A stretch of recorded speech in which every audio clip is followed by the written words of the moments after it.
You didn't lose your money because you were wrong. You lost it because you were right. You followed the advice everyone told you to follow. You let your winners run, and you trusted the process. And now, you're still not profitable, and your account is at zero. In this video, we are debunking the biggest trading lies paraded as top trading advice in the market. And we're starting with the one that feels the best. Trading advice number 1. Let your winners run. Imagine waking up, opening your phone, and seeing $5.7 billion in your account. You didn't inherit it. You didn't win the lottery. You bought a meme coin for $8,000. This should have been the greatest trade in human history. $8,000 into nearly $6 billion. This is generational wealth. It is legacy money. The kind of win people write books about. But you've probably never heard his name because he believed the most seductive lie in trading. In 2020, someone bought $8,000 worth of Shiba Inu tokens. And by late 2021, that wallet was worth more than the GDP of several small countries. This is the moment traders fantasize about. But he didn't sell. He watched the number climb and thought, what if it goes higher? So, he waited. He let it run. Meanwhile, smart money was quietly walking toward the exit. And then the trend reversed. The moon became a crater. He still didn't sell. He thought it would recover. He thought it would go even higher. By late 2022, his wallet had a 99.9% drop from the peak. In an interview, he said, "I was too greedy. I thought I would be a billionaire." The advice that you should let winners run is the trap of infinite hope. It sounds like freedom. It sounds like vision. It sounds like holding for the big win. But in reality, it is a mathematical disaster wearing a motivational mask. And here's how it plays out in real trading. You are in a swing trade. You're up 65%. You've hit your target. Your plan says, exit here. But then you scroll Twitter. You see rocket emojis. You see people talking about the next leg up. And a voice in your head whispers, if I sell now, I'm leaving money on the table. So, you hold. You let it run. Then a news event drops, a Fed announcement, a CEO tweet. The trend reverses. You watch that 65% gain shrink to 40%, then 20%, then 10%. You tell yourself it will bounce back, but it doesn't. Now, you're at 5%, then break even, then red. You finally close the position at a loss just to stop the bleeding. What just happened is you turned a winning trade into a loss because you didn't have a plan for when to leave. Without a defined exit, letting it run is just hope disguised as strategy. People who know what they are doing in this business don't let it run based on feelings. They use trailing stops. They scale out at key levels. They take profits in pieces. They have a plan for when to exit before they enter. And if you don't have a plan for when to leave, you are not a trader. You are a hostage. And the ransom is every dollar you could have kept, but gave back to the market because you were waiting for more. Trading advice number 2. Copy successful traders. I need to tell you about the time I lost $500 in 7 minutes and what it taught me about copying other traders. It started with a Twitter post. Join our crypto pump group. We are hitting 300% gains in minutes. Next pump is tomorrow. Limited spots. It sounded too good to be true, but I convinced myself. What if it's real? What if I miss out?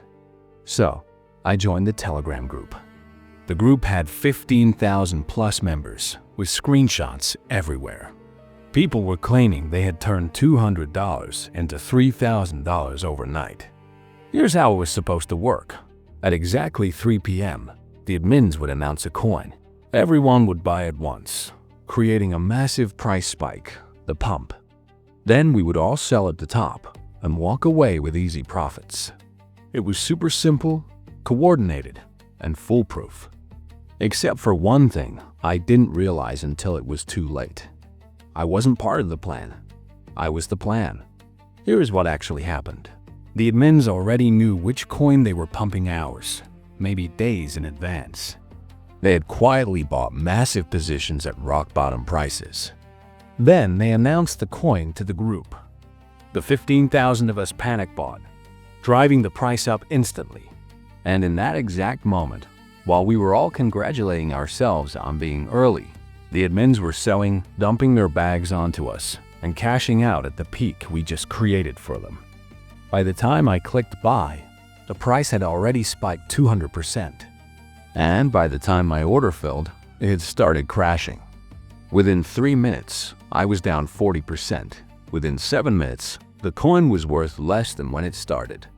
I lost $500. The admins.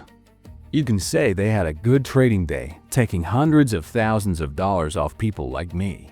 Now, let me tell you why copying successful traders is the exact same trap, just with better packaging.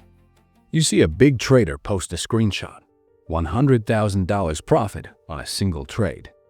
You think, I'll just do what they do. So, you copy the position, but there is something you are not seeing. That trader probably has a $10 million account, and you have $5,000. They probably are risking 1% on this trade, which is $100,000 of position size. But controlled risk, which to them is a rounding error. But you are risking 20% of your account because you sized the position to make it worth it. They can afford to be wrong. You can't.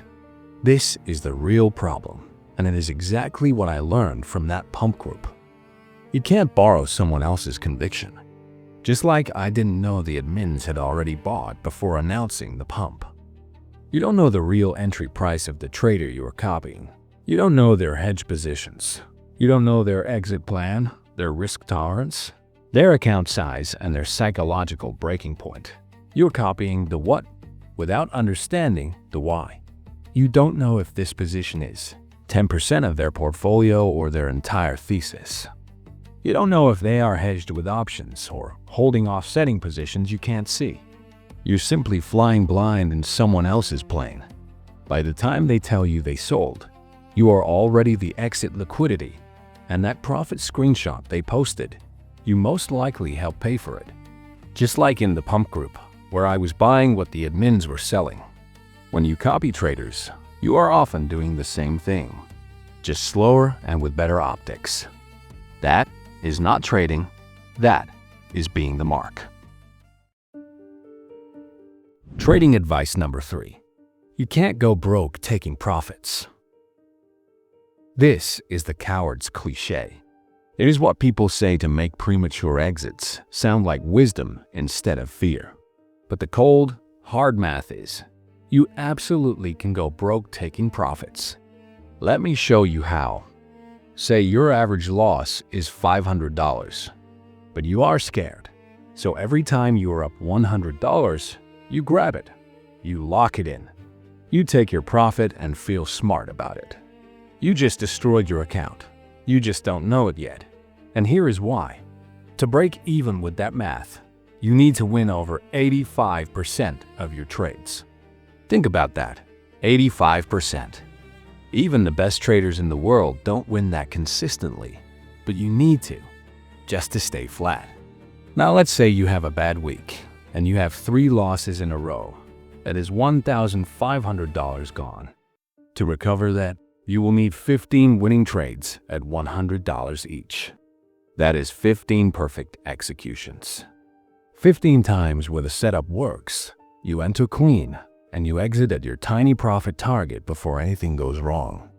In simple terms, this means one bad week erased 15 wins.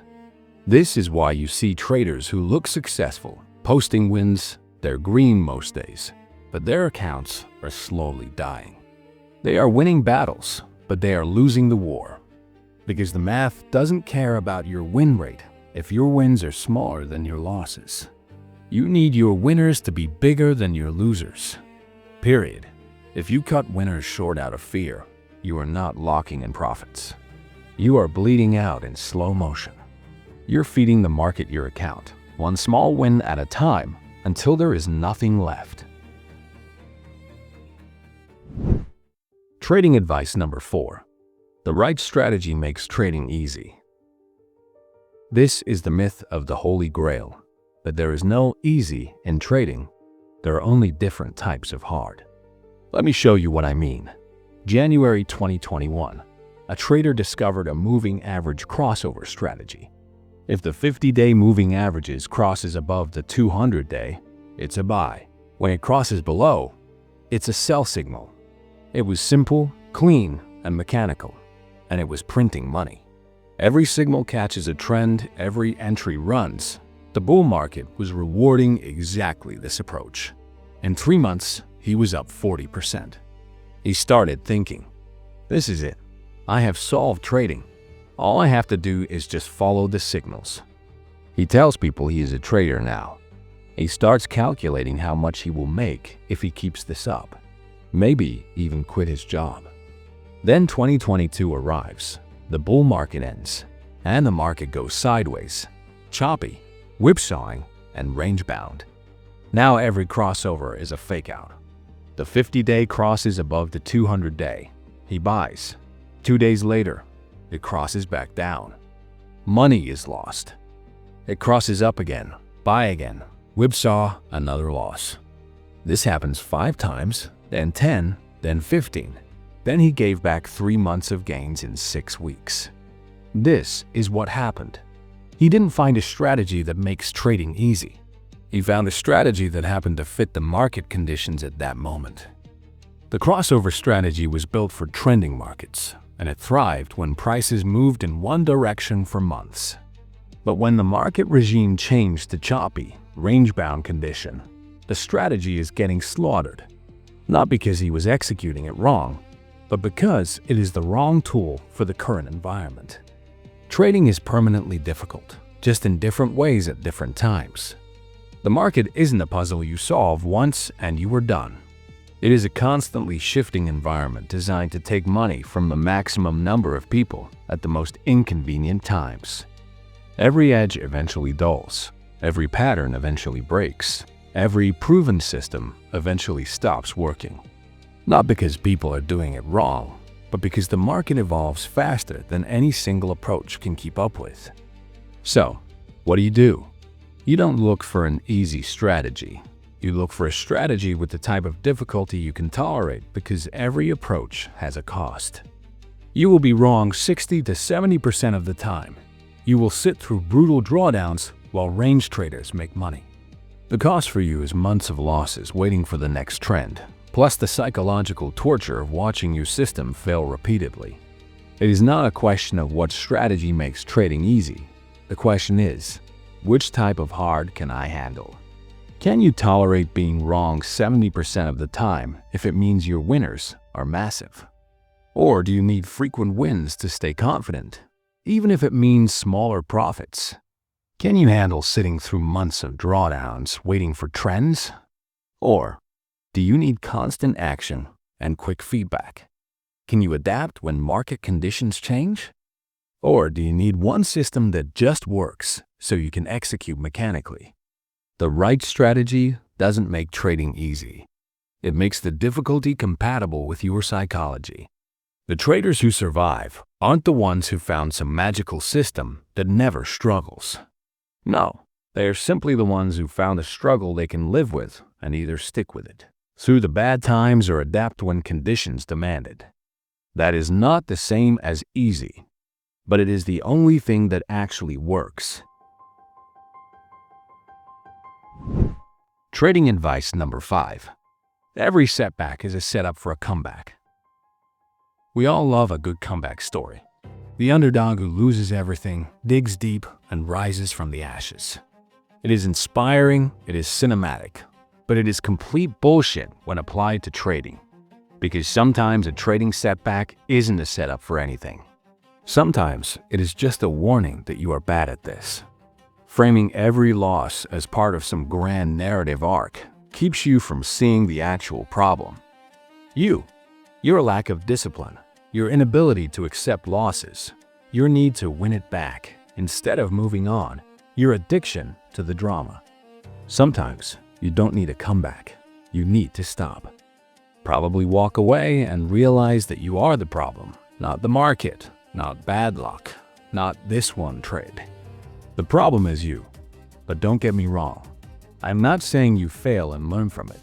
What I am saying is, there is a difference between a comeback and a death spiral. A real comeback happens when you step back and diagnose what went wrong. You identify the behavioral pattern that caused the loss and make structural change to prevent it from happening again. Then you return with a plan, not emotion. A death spiral, on the other hand, happens when you refuse to accept the loss as real. You convince yourself you're due for a win. You increase risk to recover faster and trade from emotion disguised as determination. One is strategic, the other is suicide. After a loss, the question should not be, how do I win this back? But what pattern am I repeating that I need to kill? Because if you are losing the same way repeatedly, overtrading, overleveraging, chasing, revenge trading, then your comeback is just the next chapter in the same broken story. You are not bouncing back. You are just hitting the bottom harder each time. Not every setback is a setup for a comeback. Sometimes it is just feedback that you are doing something fundamentally wrong. And romanticizing it, turning it into a hero's journey in your head, doesn't make you resilient. It makes you dangerous to yourself. Most trading advice sound good, probably even feel safe, but if you are not careful, it can lead to a slowly dying account and the belief that trading just isn't for you. As we step into this new year, my challenge to you is simple. Stop looking for advice that makes trading feel easy. Instead, start building the mindset that makes you uncheckable.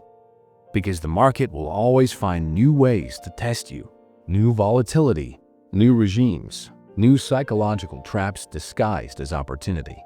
But if you do the work, the uncomfortable, unglamorous, internal work of confronting your own patterns, your own weaknesses, your own need for comfort over results, you will be ready, not because trading gets easier, but because you become someone who can handle the difficulty. From all of us at the Profit Academy, here's to a clear-headed, disciplined, and profitable 2026. See you in the markets.